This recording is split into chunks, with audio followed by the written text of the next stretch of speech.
Clock, would you please lead us in the Pledge of Allegiance?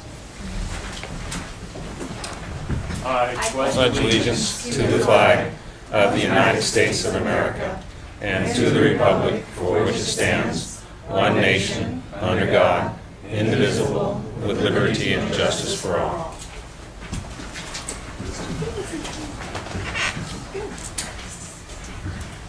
And noted that Sterling is here.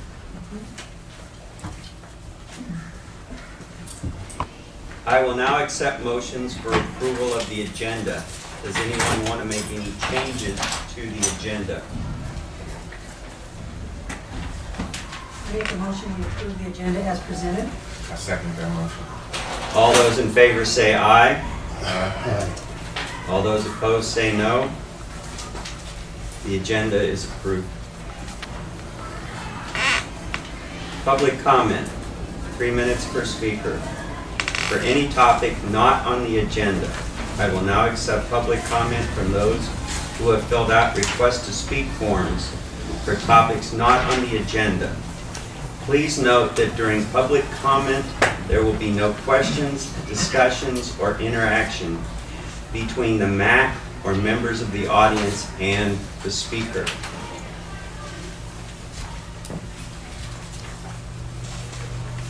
The first speaker will be Greg Enholm. Close. Enholm. Enholm. No I. So, good evening. All of you should have a copy of my presentation. I will not be reading it because it's a long list of things, and people in the audience, there's a copy in the back. My name is Greg Enholm. I have been a Bay Point resident since 1996. I'm initially here this evening because I'm the County Library Commissioner appointed by the Board of Supervisors on the nomination of our Supervisor Federal Glover. However, I'm also a local videographer, and I'll be addressing that in a minute. So, have you ever wanted to go to a museum, but you couldn't go on a free day or you couldn't afford the entrance fees?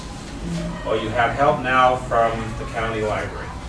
On our website, www.ccclib.org, you can go, if you have a library card, and this is a list of the museums and cultural institutions which are currently on. That list grows virtually every week. So if there's not a cultural institution you're interested in, wait a few weeks, it may be on there. What's important is that this can all be done from a computer at home. You are able to see what's available in terms of the free or reduced price passes. You can actually pick your time. You can print out the pass there at home. It is not necessary to go to the library. However, what I want to emphasize is that if you want, our librarians will be happy to help you with this, particularly the first time you may want to go to the Bay Point Library or any of the other 25 libraries. So, and again, this is available in the back of your copy. Now, as a local videographer, I am very pleased to announce that there are 5 videos up on a YouTube channel. YouTube is operated by Google, and they poured a lot of money into making YouTube a lot better than it used to be. And you can find the videos on the back of the sheet. And for instance, we have the Bay Point All-Star cheerleaders. We have County Supervisor Federal Glover, the Bay Point Garden Club, Spark Point, and Mary Rocha currently. This program, this meeting itself will be on probably late next week. I used to do this and put it on Comcast cable. However, they pulled off the public access, and I'm no longer able to do that. However, let me alert you that there are lots of videos on Bay Point. So if you want to specifically find these videos, what you need to do is type in Bay Point CA videos without spaces, and that's what you will hear. And if you have need for these, I'll put the extras in there. Colleen Schwarzenberger. I want to give you this proposed letter. There are some typos because I just brought the big title before I came today. There are 2 issues I want to address. One of them is the formation of the Contra Costa County Peaceable Neighbors Association. and please forgive the typos again. The reason for this association is because in the recent past, as you all know, the foreclosure crisis has changed the nature of many neighborhoods, going from owner-occupied neighborhoods to a lot of rentals. People who are renters have less incentive to be considerate of their neighbors frequently because they can just pick up and move, where we who own our homes can't do anything. So I have been a fortunate recipient of booming music, loud barking dogs, screaming kids, pools that everybody in the neighborhood comes to and screams and throws things all day long that land on my head or in my yard. And I'm tired, and I think a lot of people are tired of this kind of considerate behavior. So I've consulted with a sign making company, and we can create these signs out of metal if we want to make it, basically the wording on the sign would be being considerate at your own risk. This property is protected by audio video surveillance. If your music, screaming voices, or dog are picked up by our recording equipment, it's too loud. Local law enforcement will be called and the tapes used as evidence against your report. Have a nice day. So, the bottom line is, I think we have to stop tolerating inconsiderate and unreasonable behavior. And if we all get together and do that together, we may succeed. The second thing is that we have a fire issue and leak abatement issues. And what I've recently discovered, and I spoke with Gus Kramer this morning, and he's on board with this proposal, is that I'd like Federal Glover to consider proposing that we change the rules regarding how deeds are recorded and what must be on them. Because currently it's not required to even put the property address on the deed. It's not required to put the owner's address, their phone number, or even proof that they exist. They can have any fictitious name they want with no address, no phone number, no contact information whatsoever. And Gus Kramer is very tired of having to track people down. It's not his job to do that, but that's ending up, a lot of county money is being spent because nobody can find these people. I've had to call the fire department, they can't find the owners. Where there are 10-foot weeds that are dead growing in the yard of an 8,000 square foot property that's waiting for a 4th of July firecracker to land and ignite the thing and everything is going to go to hell. So those are my two issues, and I hope you will consider them. With some weight, thank you. Thank you. That's good. Clarence, Wickers.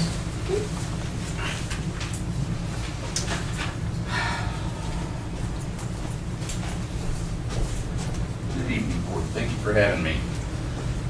I come here today just to give you an update on some of the safety programs that we've come to do today. I think I had addressed you about 3 months ago, I believe it was. And I'm back just to give you a little update now. We started in October, and our first meeting was in January of this year, 2010. Since then, we've had 9 safety meetings, all of them held right here at the Ambrose Center. Please come and join. I'm going to have brochures on the back for everybody that's here. Come and join and see what we do. We cover a lot of safety items, but our main focus right now is CERT. And I'm glad to say that we've scheduled some CERT training. And with the help of some of my volunteers, I've got a couple of flyers that I'll put back there and also hand out to you. Starting September, we're going to schedule CERT hopefully right here. That is the intention. If that does not turn out, we'll work with some of the other locales to get that.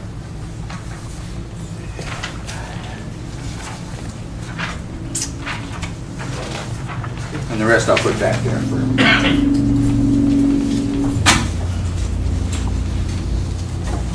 My group that helps me out, and I couldn't get things done, is about 9 of us right now.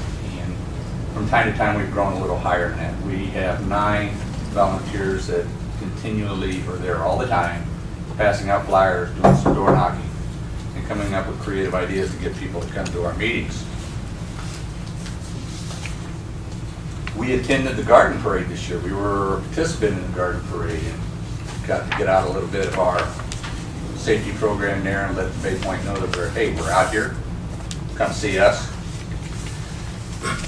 In addition to the CERT program we hope to have in September here, we're going to expand into Neighborhood Watch. So it's going to be our growth area. So between that and CERT and hopefully attendance by the Bay Point community, we can continue on our journey of making this one of the safer places to be in the event of a disaster or emergency. Thank you very much.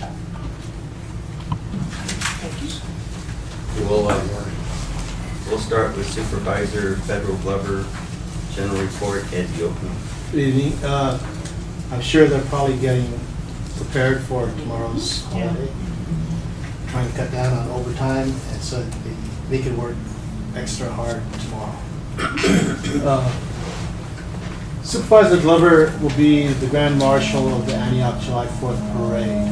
The parade starts at 7 p.m. in downtown Antioch. Afterwards, you can enjoy a fireworks display, which will be shot over the river. On June 26th June 26th, the Board of Supervisors approved the transfer of WW funds to the Ambrose Rec and Park District. The dollars that the county used to receive from property owners will be transferred to the district so that the district will be responsible for the upkeep of the neighborhood parks, even though they're outside of the park district boundaries. And even though all parties involved acknowledge that the amount will not be enough. This agreement is the result of a lawsuit filed by Ambrose against the county. The county will still maintain medians and roadside landscaping. However, the responsibility of the neighborhood parks are now under Ambrose. On July 12th, coming up next week, the supervisor will host a public safety town hall here at Ambrose in the cafeteria. It starts at 7 p.m. and will include reports from the sheriff's office, Confire, probation. The theme of the event is how to start your own neighborhood watch. Urge everybody to attend. The supervisor knows that everyone's concerned about law enforcement, or at least the perceived lack thereof, and urges everyone to attend the meeting. There's also the possibility of a fire station closures if proposed fire tax is not approved by the voters this November. They're already closing fire stations in East County, and West County is considering closing some also. On July 20th of this month, the supervisor will be hosting his quarterly breakfast at the Wedgwood Event Center, bright and early at 7:30 a.m. The guest speaker will be Pittsburgh resident Ruben Gonzales, who has just been promoted as the head of Department of Labor's Western Region, which covers 8 western states and the territories of Guam and American Samoa.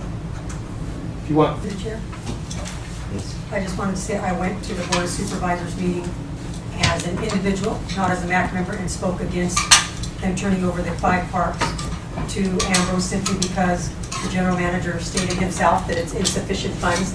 And I think I heard you say WW, they actually have given $1.2 million in WW funds that are collected per capita for Bay Point residents.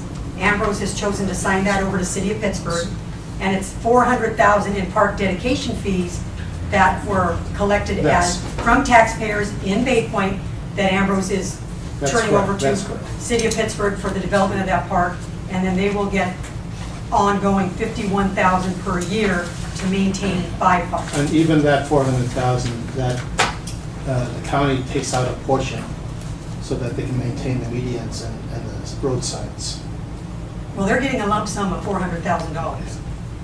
My understanding from what the county council said at that meeting I went to is there's about $170,000 collected a year.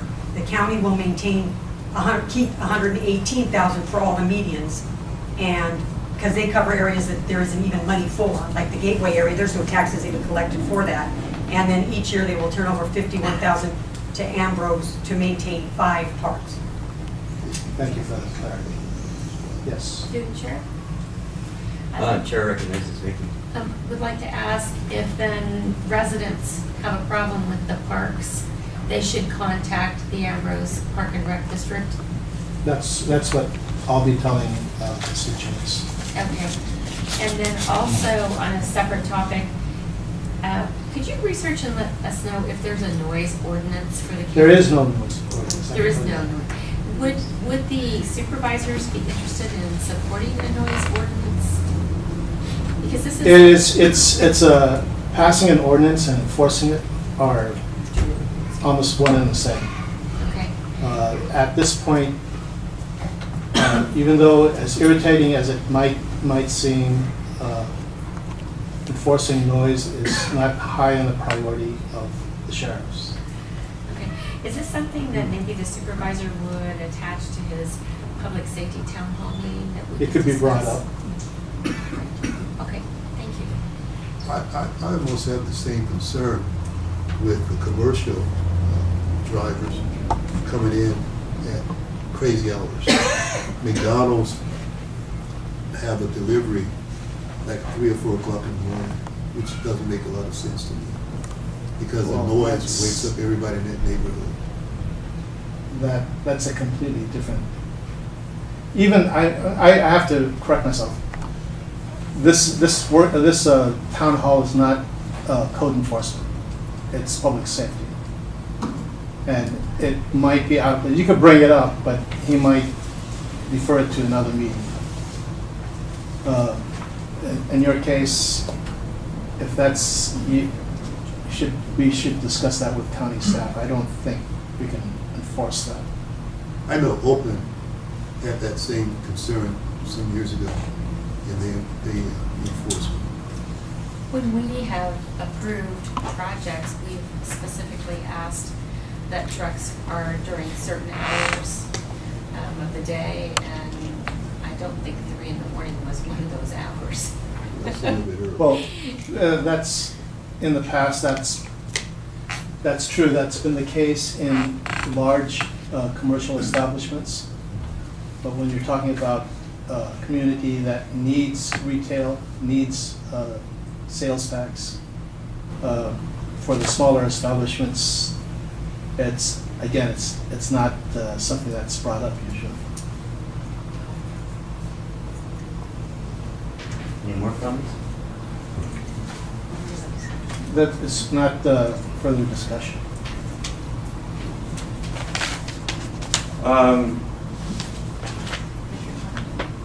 It's not a discussion item.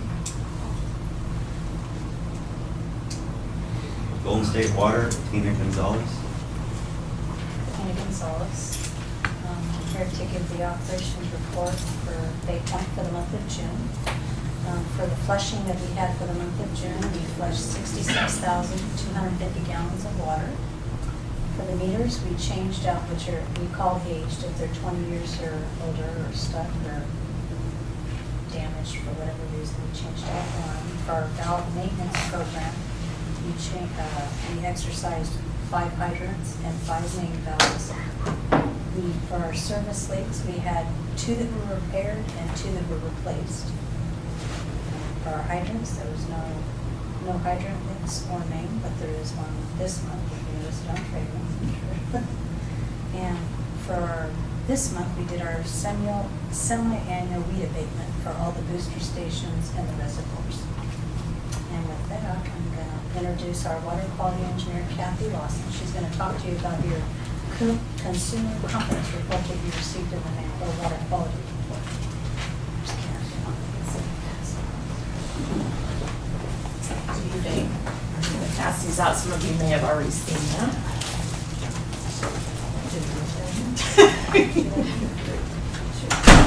So, Kathy Lawson.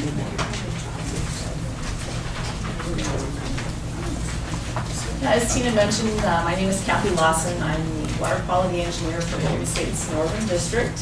And I'm happy to announce that we have recently released our annual consumer confidence report, also known as the annual water quality report. And this report presents the results from our water quality monitoring that was conducted for the calendar year 2011. These reports were mailed to all of our customers. I believe most of them received them about 2 weeks ago. We've also posted these reports on the Golden State website, gswater.com. We are also currently translating the document for the Bay Point system into Spanish. We'll be posting that on the website as well. I'm hoping by the end of the month that will be available. We'll also have some hard copies of the Spanish translations available. Tina will have those at the customer service office there on Manor Drive. If you're interested. Just real briefly, I'm happy to report that all of the results of our monitoring indicated that the water met all of the federal US EPA, California Department of Public Health drinking water quality regulations. The report shows the results of monitoring that we conducted both on our sources as well as samples that those operators collect every week out in the distribution system. My number is listed, name and number there on the last page of the report. So if anyone has any questions regarding water quality, I would be happy to answer those. I'm happy to answer questions right now if anyone has them. I had a company come out to my home because I'm very sensitive to drinking water, and they tested my water quality and they said it was still horrible.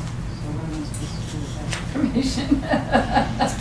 Well, horrible is a pretty generic term, I guess. Well, they said that it was arsenic. They showed me the whole list of chemicals that they tested it for, and they said that it was impeccable.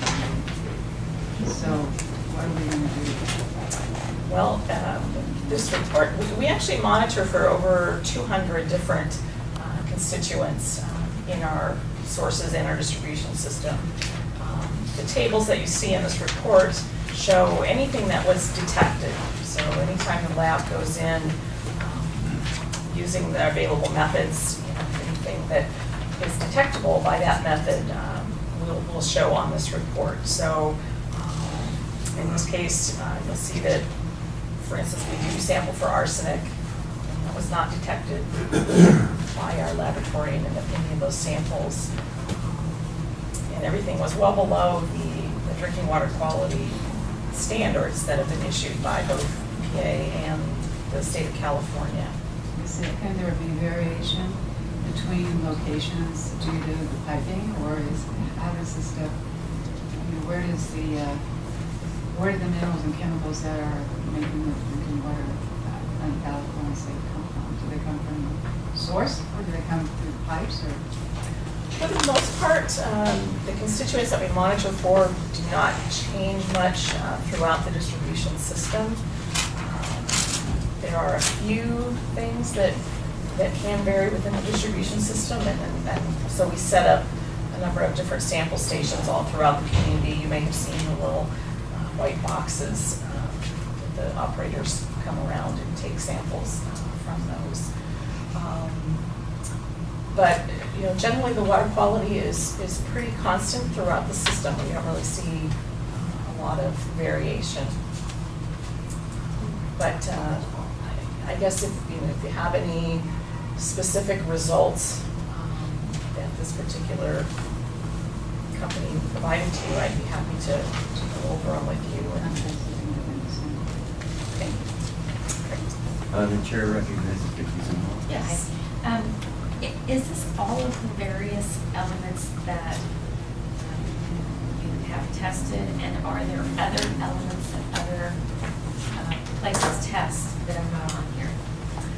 Yes, there are a couple hundred constituents that we actually monitor for. And so if it does not appear in this report, that means that the lab was not able to detect it at a detection limit that's set by those methods. And I didn't see arsenic on here, maybe it's a different name.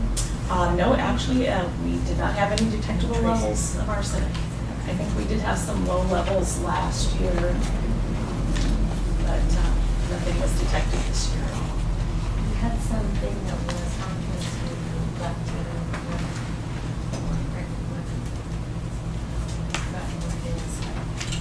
Last year? change. From last year. She's probably talking about the nitrites, the blue baby syndrome that people have been talking about, but ours have been non-detected, correct? Okay, yeah, that would be in reference to the nitrates, and those do appear on here. Under the source water quality section, The second subcategory there is inorganic constituents, and you'll see nitrate there. You'll see the first column is what they call the MCL, which is the maximum contaminant level. And that, for nitrate, that's 45 milligrams per liter. The results of the testing we did for the year ranged from non-detect up to 22 milligrams per liter with an average level of 7. And compliance is based on the average level, so we were well below that. Really the only nitrate that we see, we have one small well that does have, we do get some detections of nitrate, but again, it's well below the state and federal standards. And how often are the folks testing? Is it once a year? Is it once a quarter? It depends on the type of constituent. You'll see there's actually a column in here, most recent sampling date, second to the last column there. And that'll tell you what year it was sampled. So for the most part, anything that says 2011, it's sampled at least annually. It could also be quarterly, even monthly, depending on what type of constituent it is. Others, such as radioactive constituents, that's something that's only monitored every 3 to 6 years. And when they take these samples, do they directly go back to the lab? They don't do anything in-house? It's done outside, I mean, they wouldn't know there was a bad sample and go back and retest somewhere else? Most of our samples go to a laboratory. We do a little bit of in-house testing. Tina's group has some field kits that they can use for some of the constituents, but we typically get results back within 1 to 2 weeks. And if they're poor, do you have to report them? Yes, absolutely. Yes, Do you know our any- laboratories actually report those directly to the State Department of Public Health. There's an electronic data system. The lab sends those off directly to the state. The chair recognizes Sterling. Only comment I want to make is on this table that we have in the center, for sure. If you're sending this out to the residents of Bay Point, including myself, because I have no idea what MCL means and some of the other We things. have provided a glossary, because we're aware that a lot of these terms look pretty alien to most folks, so. They look far enough. Yeah, so there is a Sorry about glossary. that. We're a little bit limited in terms of how we present the information. That the EPA dictates in a lot of cases exactly how we present the information. I apologize for this. Any other questions? Yes. If somebody goes through their own expense to Excuse have me. the water. Would you state your name? I'm sorry. My name's Clarence Wickers. If someone goes through the expense to have their own assessment done on the water, do they provide that to you? Because I didn't see any information. If you had questions, you said if you had more detail, if you wanted more details, you said contact you. But if somebody did an independent assessment and they come up with different measurements than you, paper says, do they send it to you, or what's done with that? How can they do it? I don't typically see that. If people are interested in providing us with those results, we're certainly happy to review them. The results in this report are, these are all formal compliance samples that Golden State employees collect from the system and submit to the state-approved laboratories. So there is or isn't, if I did an independent, I didn't do one, I'm just asking. If I did an independent one on my own expense, and it's different from yours, do we just give it to you guys to verify, or what's the procedure for that? Sure, we'd be happy to. We'd be happy to look at that for you and review the results.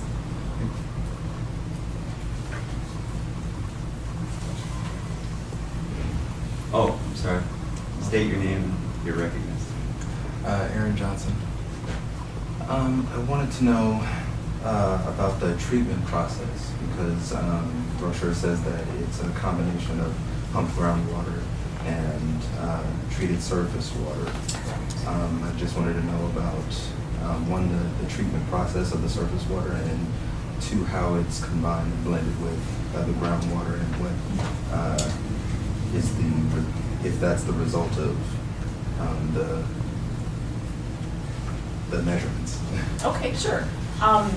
Yeah, the majority of the water in the Bay Point system is treated water, and it's actually treated at Contra Costa Water District's Randall Bowl treatment plant. They use conventional treatment consisting of flocculation, coagulation, sedimentation. The water's then filtered, and they treat it with chloramine as a disinfectant. I believe it's also treated with ozone, Tina, is that correct? Fluoride is added at the treatment plant. That water comes to us from an interconnection along the Contra Costa Canal, the Hill Street facility. And we also have 2 groundwater wells, not large producers, but we do produce a little bit of groundwater. And so that water is blended with the treated water from the Randall Bowl plant in a reservoir at our Hill Street site. So the water that goes to the customers is then a blend of those. And the results that you see in here are a combination. So the range that you see includes all of the sources. So it would be each of the groundwater wells, and then also the water coming from the treatment plant. Madam Chair recognizes me. The regulating body for the water, if someone did have one of these, reports, people from another agency, and they disagree with your water, could they go to the Department of Public Health? Would that be the regulating body over the water company?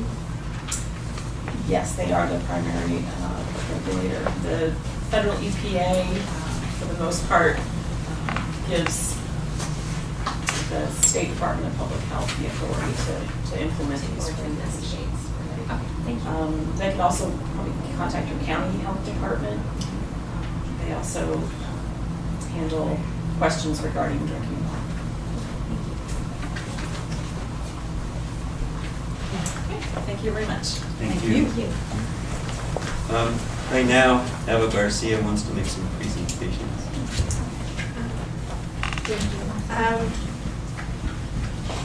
First one is Jamie, because I know you have to go because your girls are over there.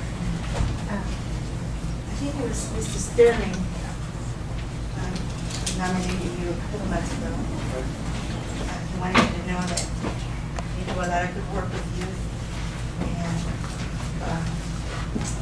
you deserve this and a lot more for working with all the girls and being there for all the occasions that we need you for, whether it's the parade or whether it's unity in the community.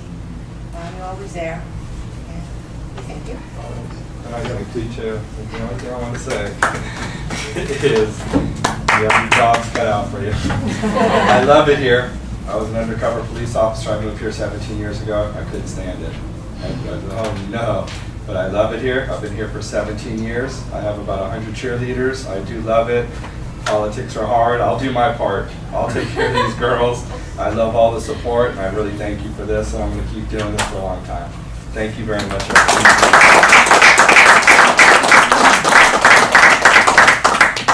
The other person is Anna, that we're back and hope we'll in next week. Yeah, she's leaving. So, and the other group, which is the Clarence spoke, the safety group. I know that you guys have been working really hard, paving I know I went out a couple of times to help you guys, but there's a lot of walking, a lot of homes, and I take it out. I take my hat off to you because I know that you're trying to reach out to the community, and sometimes they're not very, they don't like to come to meetings, but you're doing a good job, and I thank you. And I know that, put this one down, I know that a lot of people couldn't come today because of the holiday, but I know that Joanne is always there for you guys. And Miss Lupe Garcia, I know that you have done a lot of talking. And I know that you're there every time bringing goodies and stuff for the business. It's from the MAC. Thank you. Clarence, Thank you so much. that you're the big leader.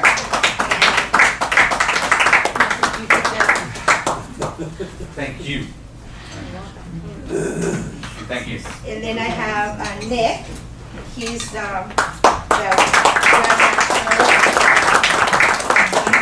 welcome. You do a good job and we love you. And I know that you're going to be teaching the CERT class, or at least part of it. For sure. And I have the three of us. I'll give you this, Patrick, Nick for Patrick and Victor and Joanne. So thank you for doing the good work that you guys are doing, and I will be there for the CERT to help you guys out. Thank you.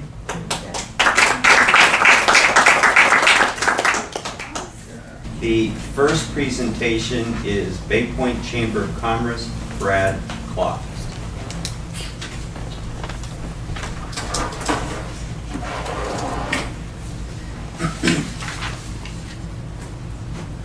This is what I'll speak off from. I was asked to provide kind of an overall update for the chamber.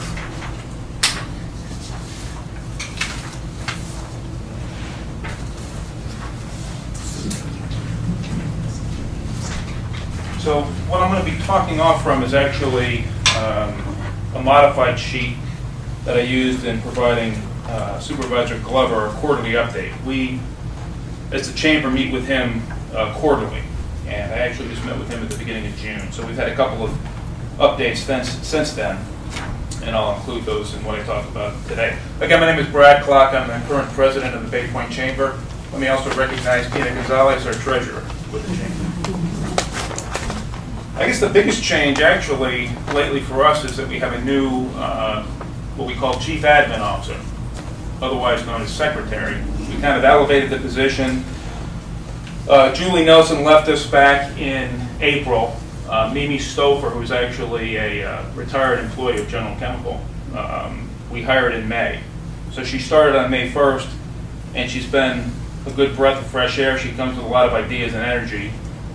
For those of you in Ambrose, you see her here on Tuesdays and Thursdays in the office, 10 to 2. So she's a great addition to the chamber, and she's helping us to become even more visible than we have been. As far as chamber membership, we're still, I shouldn't say still because we've actually added a few members. We're in the neighborhood of about 45 either individuals or companies that are members of the chamber. And just like any organization, we have a couple of goals, including increased membership, but we also recognize that we need to bring value to those members. So that's one reason why we're trying to be more visible and be more involved in the community, and I'll talk more about those things in a second.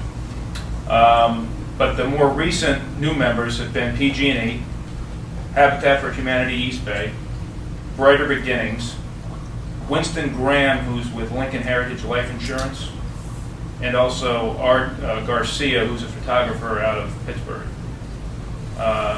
We've had some others over the last year, but those are the most recent additions. As far as 2012 events, I talk about recent ones, near-term ones, and then longer-term ones. So I realize the audience doesn't have this piece of paper, but recent events, we, as the chamber, have a piece of Willow Pass over by the Welcome to Bay Point sign that we are responsible for in the Adopt a Road program. And we had our most recent cleanup there on April 28th. Although with the wind and the fact that things grow, we need to go back out there again. And right now we're tentatively scheduled for July 21st to do another cleanup in the area on Willow Pass, right by the sign and where the sign is itself. The Memorial Day service, this was, we've been doing it for a number of years. Of course, the Garden Club heads up the parade and the other events on Memorial Day, but the chamber organizes the service that takes place at 9 o'clock that morning. So we did that back on May 28th again, and we'll continue to do that. We've recently resurrected our lunch presentations / mixers. The one we had back in June was actually, the speaker was Dr. Bill Wattenberg. I don't know if you're familiar with him, but he's a very interesting guy. He's a very smart guy. He currently is on News Talk 910 AM radio, which is KKSF, the Open Line to America program. And he talked to us about some of his thoughts on energy and alternatives to things like oil. So that was a really good presentation. I'm going to try to have him back. It'll be probably in a year, but a great speaker. And then we were here as a chamber at the Unity and Community on the 23rd. Near term, and I want to make sure that everybody in this room knows about these next couple of programs if you don't already. Our lunch mixer in July will be State Superintendent of Public Instruction, Tom Torlickson. And there's some of these that are actually out right outside the office here in Ambrose. I'll put these in the back of the room. Again, Friday, July 20th for Superintendent Torlickson, and then in August 16th, Supervisor Glover will be our speaker. And they will both be at the Wedgewood over at the Pittsburgh Golf Course from 12 to 1:30. Okay. We invite anybody to come. There is a charge. For chamber members, it's $20. For non-members, it's $25. But the food's real good. And we try to get good speakers too. So I hope and I believe that both the July presentation and the August presentation will be very well attended. Longer term, the Bay Point Yard Sale, I don't think there's a date set yet with Ambrose. The last I had gotten from Terry was sometime in August or September. We'll plan on other breakfasts, lunches, and mixers in the fall timeframe, so just look for announcements like this, announcements in our biz news, which I'll talk about in a second. But there will be more after August. We just don't have them scheduled yet. And then finally, the holiday celebration here at Ambrose. Of course, Ambrose heads up that program. We're involved primarily in the carriage rides that we've done now the last couple of years, so we'll do that again in December. As far as Keller Canyon Mitigation Fund grants, we actually just finished up the one that we had for 2011 to 12, which was the installation. It's the installation of the new sign, which isn't yet up on Bailey Road, but will be soon, and then the continued maintenance, essentially, of the sign over on Willow Pass. For 2012, 2013, the Bay Point Chamber submitted 3 grant requests for the Keller Canyon funds.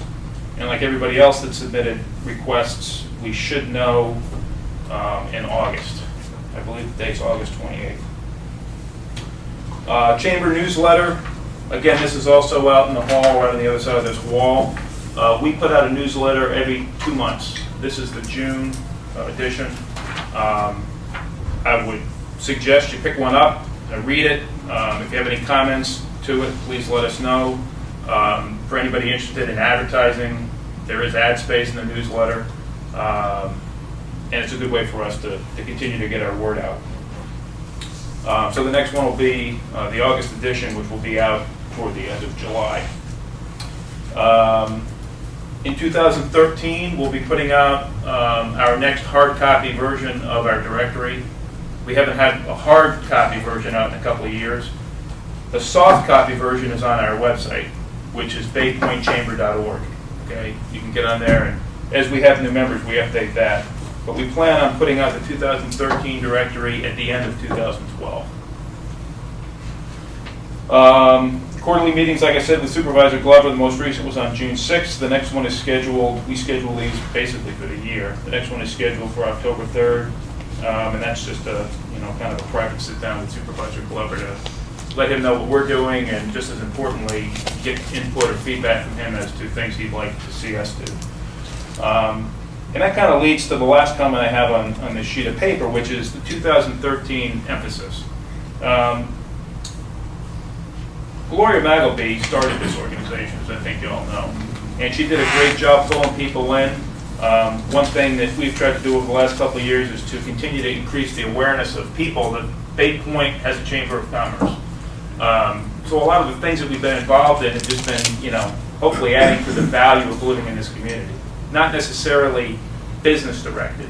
As a business chamber of commerce, that's kind of the next step we're going to take in 2013. That's not to say that we're not going to continue to do the things that we do, but we want to add more of a business focus to what we do as a chamber. And what that means is attracting business to Bay Point, which will ultimately, I think, help us all out, those of us who live here or work here. So that's kind of the general plan for 2013.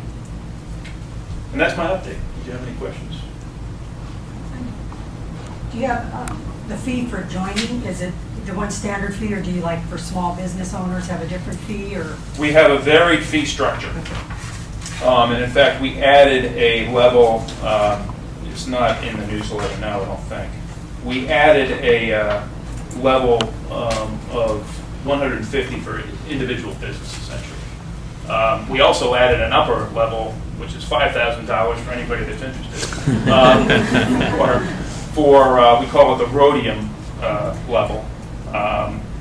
And we haven't yet gotten the business to commit to 5,000, but the key word is yet. We will. Yeah. And so the higher levels, basically, if you look at this newsletter, we've got the higher level members listed here: rhodium, which is platinum, gold, silver, etc. They're essentially up to the discretion of either the individual or the company. We don't base it on number of employees like some organizations. Chair recognizes Hey, Brad, you skipped over the welcome to Bay Point sign dedication. This says July to be arranged. Oh, I'm sorry, yes. Like I said, that was the one grant that we had for 2011, 2012. We've spent the majority of the money that we got in the grant just because we had to make a progress payment for the actual construction of the sign. No, I'm under B2. Right. So that's the sign that's going to be on Bailey Road. Oh, that's not the one over here. No, that one's Oh, done. okay. Except for the continued maintenance of it. This is the one that's going to be on the median on Bailey Road, just this side of McDonald's. And the sign, or the company that's constructing the sign is also actually installing the sign. And that's probably going to be installed in July. Got it. Okay. This month. Chair recognizes Vicki. And how many members, total members do you have now? We're up to about 45.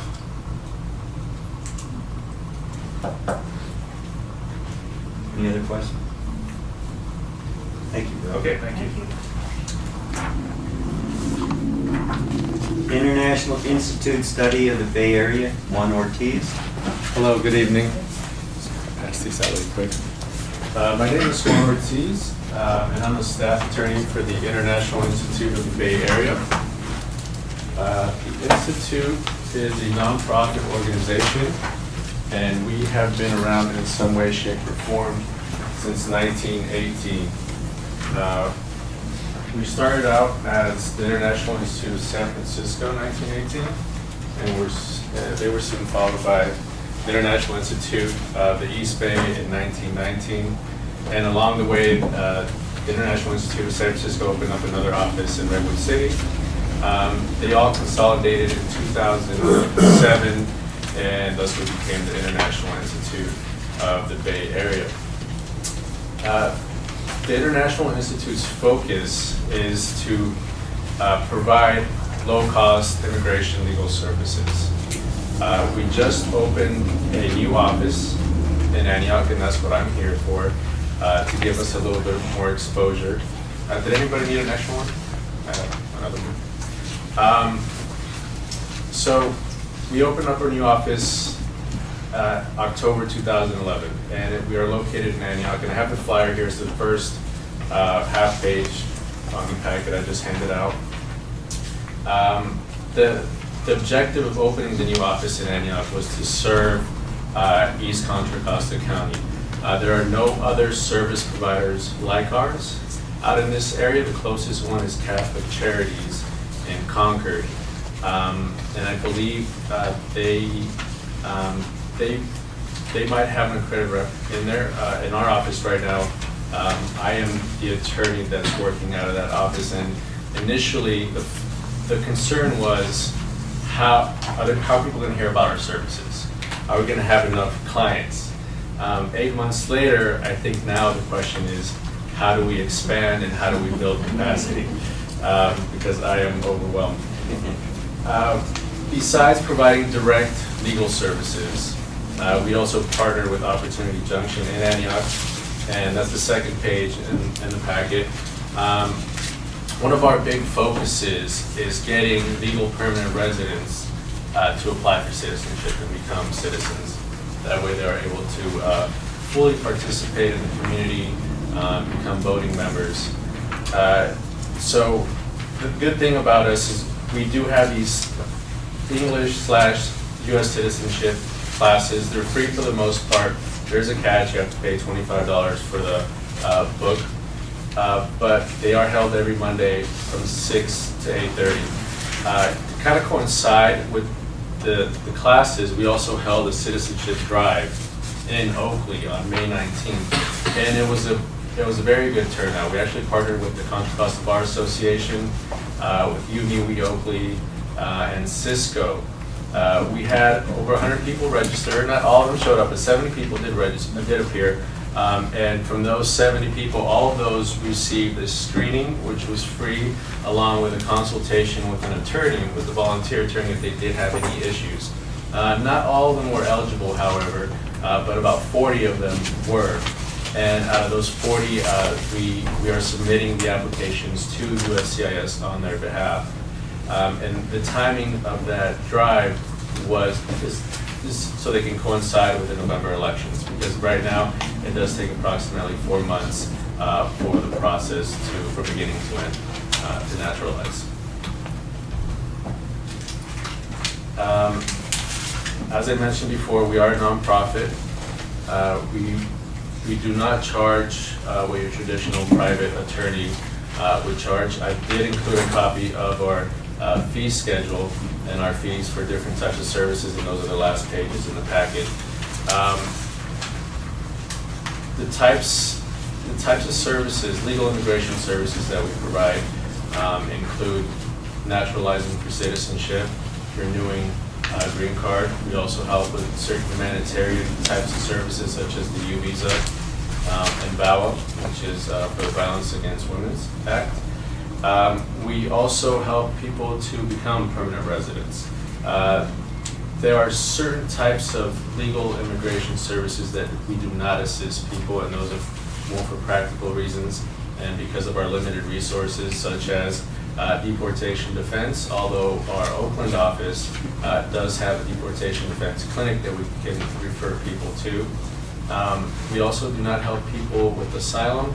Asylum applications are really lengthy, and the approval rate isn't that good. So there is actually an organization in Berkeley that specializes in asylum cases, so we've many times referred people to them.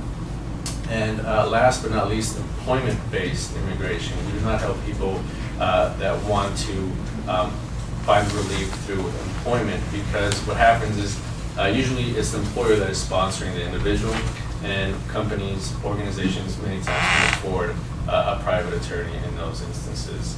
So we tend to focus more on family-based immigration. For example, a U.S. citizen wanting to petition their spouse or their sons or their parents as well.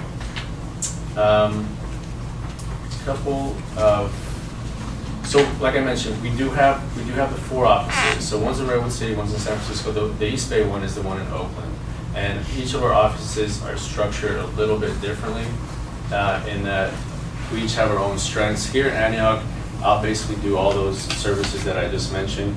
And in Oakland, they focus a lot more on the U visa type cases and the humanitarian cases. In Redwood City, their strength is more citizenship. They come to our office here in Antioch. If they do one of the types of cases that I mentioned before, we can help them out. The process right now is it's appointment only, so we're not taking drop-ins, and that, again, that's because of the limited staffing. So we do ask that they please call us ahead of time, leave a message, we'll get back to them, we'll set them up with an appointment. The consultations are $60. So again, even though we are a nonprofit, we do receive a lot of our funds from different foundations and organizations. We still collect fees. Now the thing is, we understand that sometimes people cannot afford to pay even these fees. These fees might seem a little bit high. So we do have a process. We do have to go through the executive director if we want to waive the fees. So if somebody comes to me and I can see it's obvious that they're in a dire economical situation, we can try to work with them, lower the fees drastically, or maybe get them waived entirely. The way the fees work, they are based on steps. So based on a person's income, family's income, and their family size. So we do ask for proof of income and family size, such as income tax returns. And just to give an example, if somebody is applying for citizenship, somebody that is a legal permanent resident, we usually charge, I believe it's $180 minimum and go up to $300 maximum, which is still not too high. And what we usually do as well is we try to see if that person qualifies for a fee waiver, so they do not have to pay immigration, the $680 fee that is attached to that application. And that is also something that we did for the citizenship drive that we had on May 19th as well. Speaking of the citizenship drive, we just had one a couple months ago, but we are looking forward to hopefully planning another one. And this time, we'd like to plan something maybe on this side, because last time we had an opening, so I think Bay Point or Pittsburgh would be another good place to hold one. So we, obviously it'd probably be too late to have one in order for those folks to vote in come November, but maybe after November, some people will be re-energized by the elections and may want to become U.S. citizens. So we are looking for people, organizations that we can partner with, so that maybe we can have a similar event here at Bay Point as well. But that is kind of the gist of it. I don't know if anybody has any questions. I'd love to answer. Yeah. I noticed that you have on the back of this, it's printed in Spanish. Yes. Is that the only that's the only group of people you're focusing on, or is there people, like I know several people from Africa in this area who could probably use these services? Yes, so we have been. Would this be available to them? Sure, of course. We are the International Institute of the Bay Area, so that's what it says. Yes, so we do actually just having our office out here. We have been doing a lot of outreach to the Liberian community out here, and we do have a strong group of Liberian clients. My clients so far have ranged from Australia, Afghanistan, the Philippines, Peru. So we do have at Liberia, so we do have a wide range of people that we serve, and it's not just limited to Spanish-speaking individuals. Okay. Sometimes because our office is, we do have limited resources, the language capacity isn't there in some instances, but we do a lot of outreach. So myself, I participated in the Unity of Community event last week, and I do go around to different organizations, and we do try to give presentations on legal issues, as well as just informing people about our services. But yeah, we do partner with the churches as well. I was just at St. Peter Martyrs maybe a couple months ago, and we were doing free consultations. A lot more people show up to free consultations in the office, and I was there from 6 to 12. And I also been working with Pastor Tuma Johnson at his International Christian Ministry as well, and helping out some his people in his congregation. Thank you. Yes. I have two questions for you. One, do you help unite families when they had to leave some of their members behind? Sure. So what people usually do is a family member will come into the office for a consultation, and maybe they've been separated. Maybe the father is here in the United States, and the rest of the family is in the country of origin. So we look for ways that maybe those family members can come over to the United States. So we help unite people in that manner. Yeah. And my other question is, you said some people don't qualify. What's the primary reasons?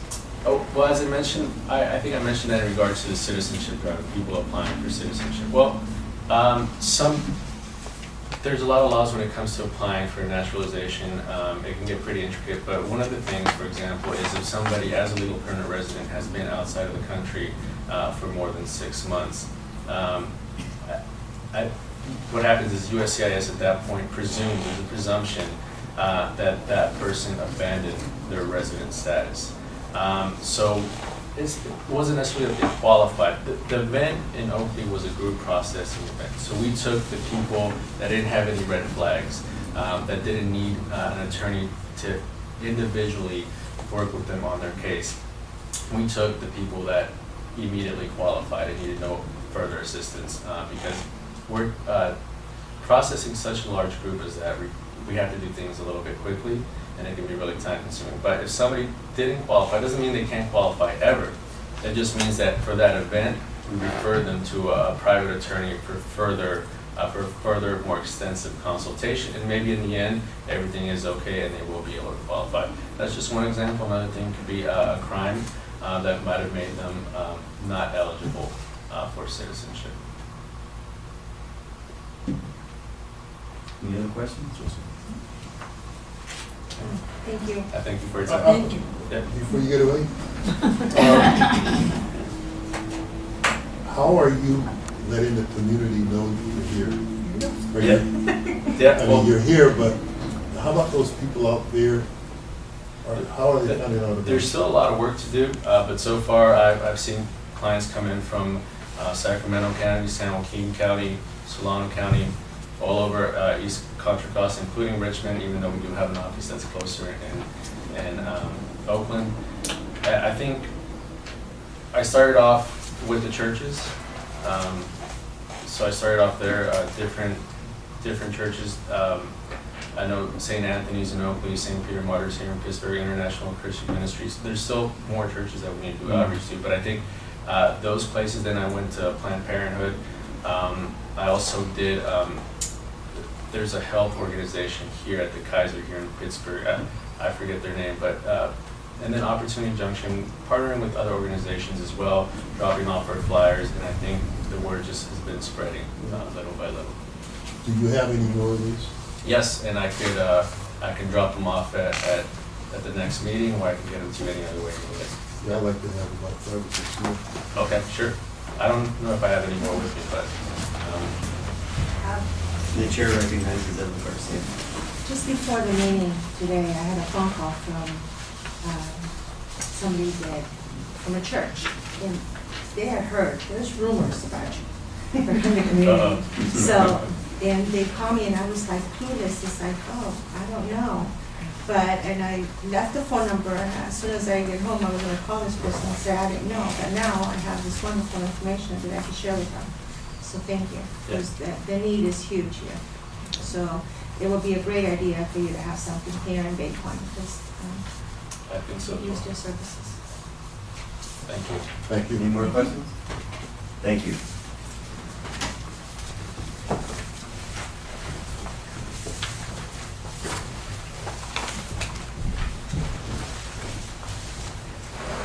We now move to committee reports.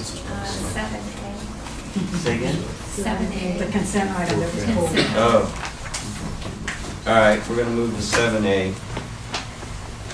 Items for discussion. And Vicki, do you wanna bring it up? Yes, I asked that this be pulled, because in our minutes from the last meeting, we had a discussion about increasing our recording secretary's salary from $120 to $175, and Ms. Mason had given an overwhelming report that she had not had a raise in 5 years, and that she took copious notes and had only missed 3 meetings in 5 years, and we all agreed with that. We approved that, and it's in the minutes that we did approve it. So I'm wondering why it says on the agenda that we were giving her an approval of $120 when it should be $175 based on our minutes. Through the chair. Chair recognizes Edio. Her contract extends to December 31st, and any change in that contract has to be approved by the supervisor. So the next steps, if we want to get that approved. Is to meet with the supervisor. So it's not a difficult task to change the contract. if we just want to just go in, meet with him. Yeah, I'm not, maybe, I'm not a legal mind, but it might mean that the contract would start in January 2013, the new salary. But we would need to meet with him. to Yeah, determine. in any case, you would have to get his approval. So, two things, I would like to motion that the $120 be approved for the consent item. And then the second item on that would be that I would like to have a meeting, be approved at a meeting with Supervisor Glover to discuss this. And I would propose that our financial person have a, meet with me and Supervisor Glover to discuss the topic. The two questions I have is, can we procedurally raise it to 175 right now? No. We approved it in the minutes, but it sounds as if he. And the other question is, would we then need to allocate that into next year's budget? Yes. And in your discussions with the supervisor, you might bring up the question of what's the term? Retroactive. That retroactive pay from the fiscal year to the end of the current contract. I think that would be another contract. And then proceed with the new contract beginning in 2013. So that would be two separate contracts.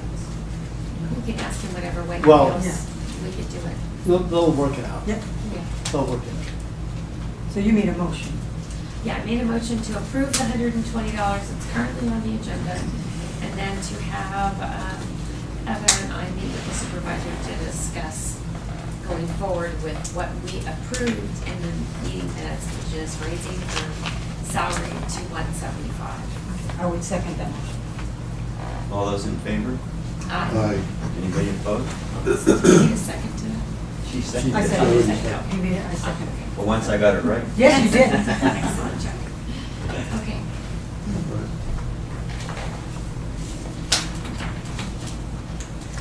Okay, does anybody want to report on the cap in place of Tara Lynn, who's not here? I was not there. No report from the I could, cap? Oh, I was there, Janice Anderson. Federal Glover was our speaker. Oh. So that was our program. He kind of caught us up to all the things in the county and Bay Point and the things that were happening. So, very nice. yeah. Thank you, Janice.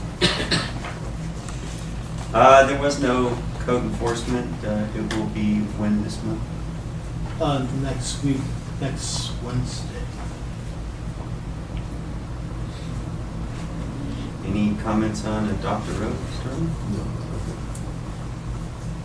For schools? There Debra? have been no meetings. I emailed them after the last meeting and said that, I was available to meet with them whenever they are ready to meet, and I haven't heard anything yet. Okay. And any reports on Keller Canyon? Yes, I do have a report on Keller Canyon. There were 96 applicants this year, and we are still meeting to discuss some final decisions. We'll be, I think, meeting this week, actually, later this week. And we should be able to get back to our applicants in August. May I Debra? speak of the budget on California funds that we were to spend? Yes. You want to talk about that? Okay. I'm just passing this down.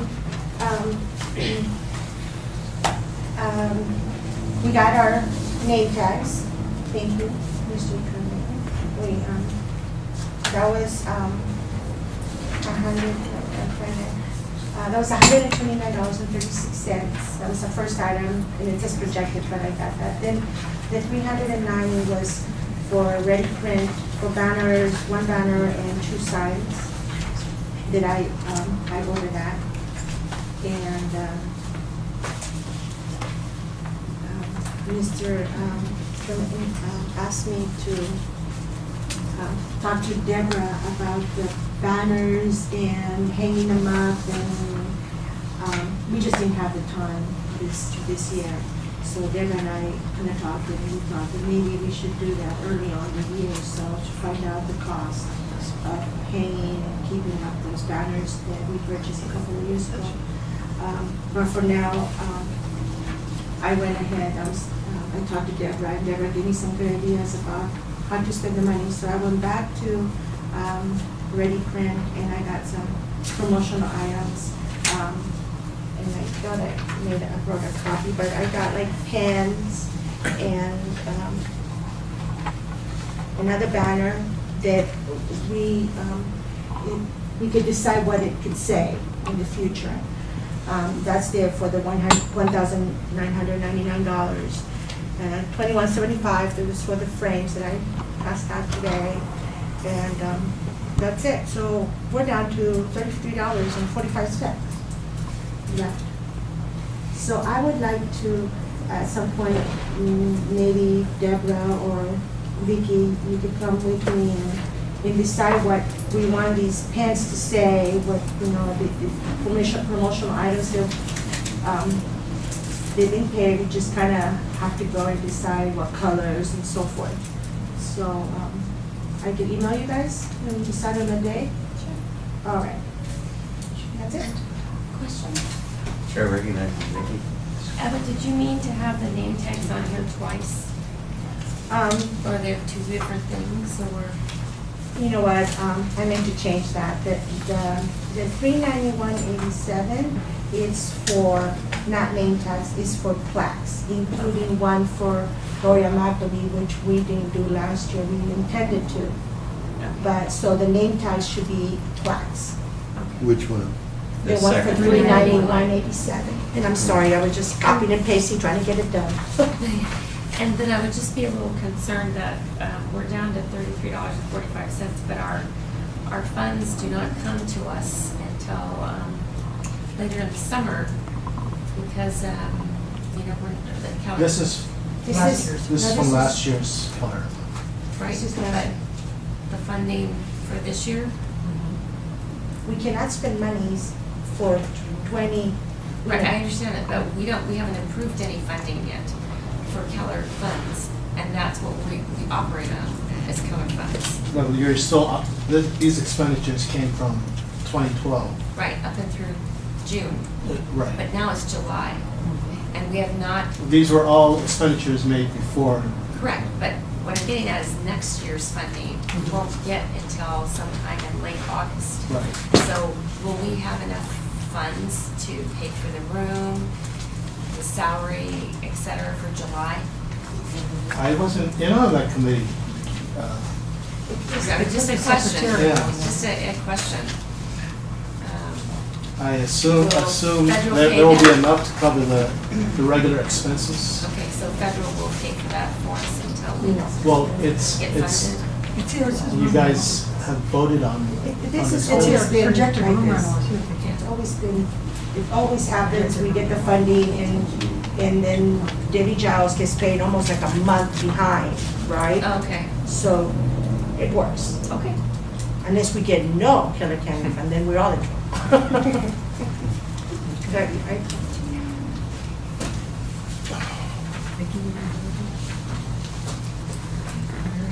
Any members' reports? One of the things I would ask is, I think we should have, as a standing committee report, a finance report.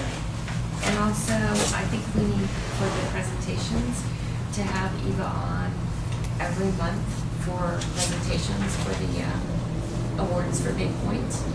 And even if she doesn't have them for that month, at least it's there. We used to have her on, we used to have her on, and I think she dropped off somehow. I would like to bring it, because, you know, a lot of people come in and they're busy, or, you know, like Jamie. So I'd like to, the earlier the better, so people can come, and if they need to leave, they can go, and I'll be here for the long presentations. We can just permanently move that to presentations if you want to for the awards, and we could put finance in on committee reports. I think what Eva's might be proposing is after public comment, put in the presentation of the awards so people can get in and get, to their other activities At the very beginning of the in meeting. the kind of more towards the beginning of the meeting. And then finance could be in the committee reports, So put it where? right after public comment. Oh, right after public comment. It doesn't take that long. It's for the convenience of the community. We can certainly do that on the next agenda. Any more members' reports? I don't know if this is a member's report or whether this is a future agenda item, but Debra and I sat with at Supervisor Glover's table, and as well as, I'm sorry. I want to say Douglas, too. Yeah, and as well as Doug. And we had nothing That's what she ordered for us. No, I'm thinking about some sort of handouts or anything that talks about math.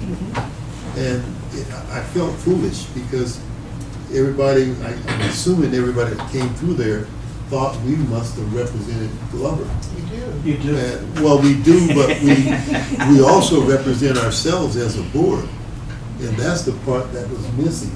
We're advisory to the No, we're supervisor. That's what we are. I know, but what I'm saying is that my impression of people who came to that table was that we were not representing the MAC.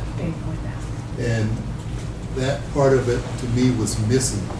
Why? Even though we represent Glover, but we still need to have something there that says we are municipal advisory members.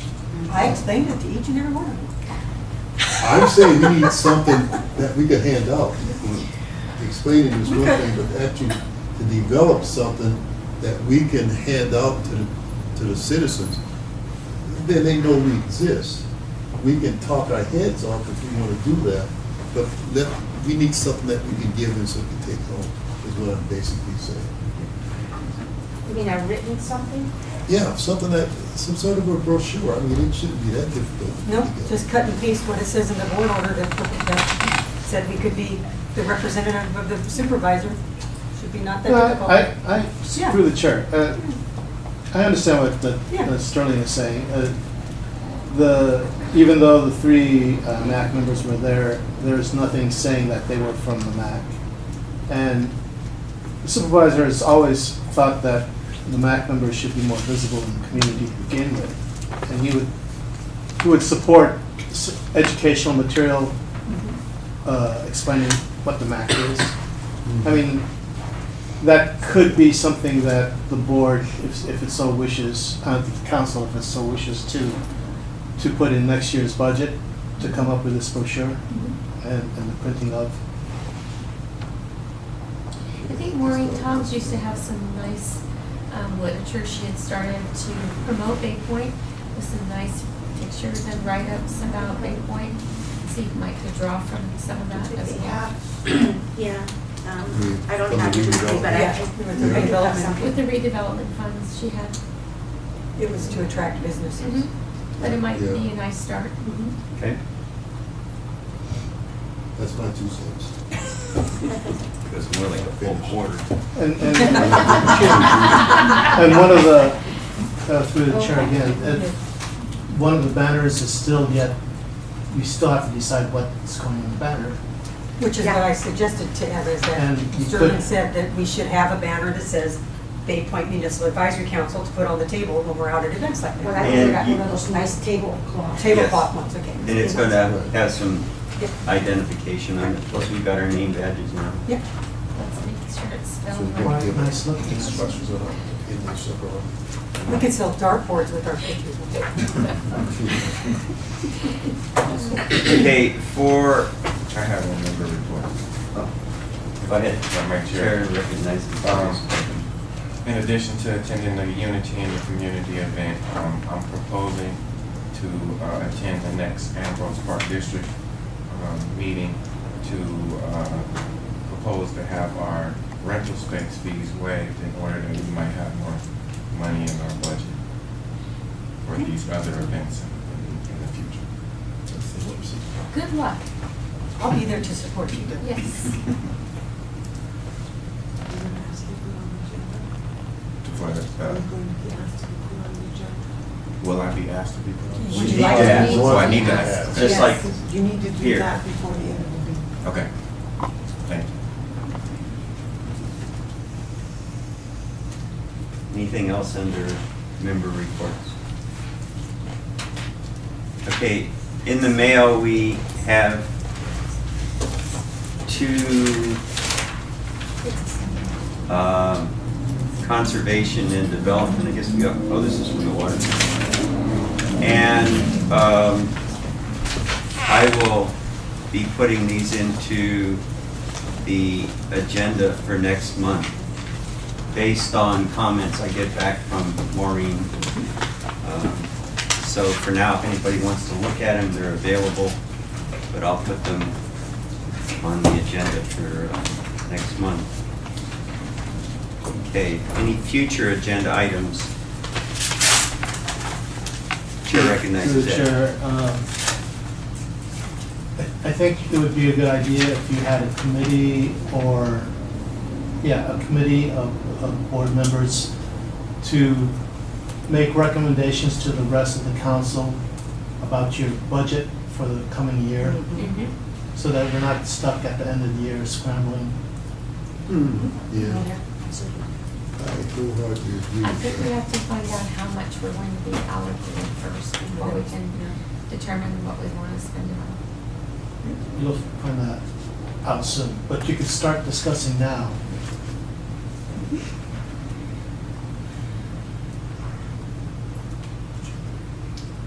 If people want to send me emails about being on that committee, I'll receive them.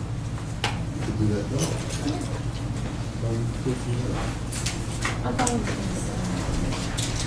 So who would like to be on the budget committee? Obviously, I am, Yeah. for sure, so. Let me ask you a question, Vicki. Would it be a conflict of interest for you being on Keller Canyon and on the budget committee? I don't think so, because it's allocating whatever they give us. And we've already had our presentations, and we'll have our discussion this week, so we'll be finished. Would Eva, Vicki, and Debra like to be on that committee, or Debra not be on that committee? If you want me to, I'll do it, yeah. I think the three of you will make a very good consensus on how we spend our money. All right.